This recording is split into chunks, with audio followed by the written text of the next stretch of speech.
Muzaffarnagar Lok Sabha seat पर 2 बार भाजपा का परचम लहरा चुके केंद्रीय राज्य मंत्री डॉक्टर संजीव बालियान की जीत की डगर इस बार बिल्कुल भी आसान नजर नहीं आ रही है। एक और तो डॉक्टर संजीव बालियान को राजनीति के पुराने धुरंधर सपा कांग्रेस गठबंधन के प्रत्याशी हरेंद्र मलिक से कड़ी चुनौती मिल रही है, तो दूसरी ओर भाजपा के परंपरागत वोटरों की नाराजगी के चलते उनकी जीत की हैट्रिक की राह बेहद ही मुश्किल नजर आ रही है।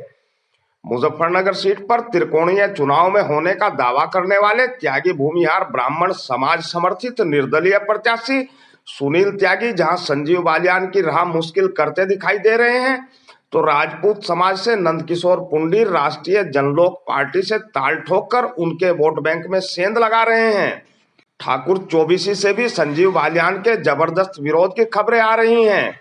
विरोध का आलम यह है कि पिछले दिनों राजपूत बाहुल्य एक गांव में आयोजित संजीव बालियान की चुनावी सभा के दौरान विरोध की आशंका के चलते भारी फोर्स तैनात करनी पड़ी। इतना ही नहीं, भाजपा के परंपरागत वोटरों के विरोध के साथ ही साथ संजीव बालियान को अपनी ही पार्टी में भीतरघात का भी सामना करना पड़ रहा है। फायर ब्रांड नेता ठाकुर संगीत सोम से संजीव बालियान के 36 के आंकड़े की बात जग जाहिर है, तो मैं नाम किसी का नहीं ले रहा, धोखेबाजों को आप भी जानो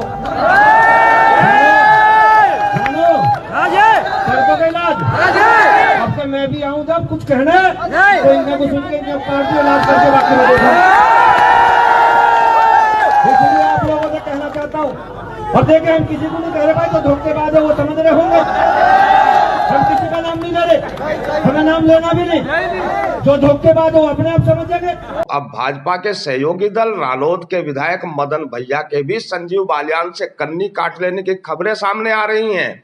बताया जाता है कि खतौली से रालोद विधायक मदन भैया ने संजीव बालियान का चुनाव प्रचार करने से पार्टी मुखिया जयंत चौधरी को साफ इनकार कर दिया है। गुज्जर बिरादरी से ताल्लुक रखने वाले मदन भैया द्वारा संजीव बालियान के प्रचार से दूरी बना लेने से पहले से ही नाराज गुज्जर समाज की नाराजगी और बढ़ गई है। बताया जाता है कि रालोद विधायक मदन भैया खतौली उपचुनाव के दौरान संजीव बालियान द्वारा उनके खिलाफ कराई गई कार्यवाही व जुबानी हमलों की बात को अभी तक भी नहीं भूले हैं। भले ही रालोद और भाजपा आपस में मिल गए हों, किंतु मदन भैया का दिल अभी तक भी संजीव बालियान से नहीं मिल पाया है। खतौली उपचुनाव के दौरान कई बार मदन भैया के वाहनों को प्रशासन द्वारा पकड़ा गया था।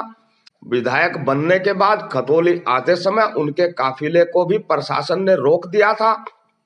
मदन भैया ने आरोप लगाया था कि मंत्री संजीव बालियान के इशारे पर यह सब किया जा रहा है। उस समय चुनाव प्रचार के दौरान संजीव बालियान ने जुबानी हमला करते हुए यहां तक कहा था कि मदन भैया जैसे बाहुबली तो मुजफ्फरनगर की गली गली में है।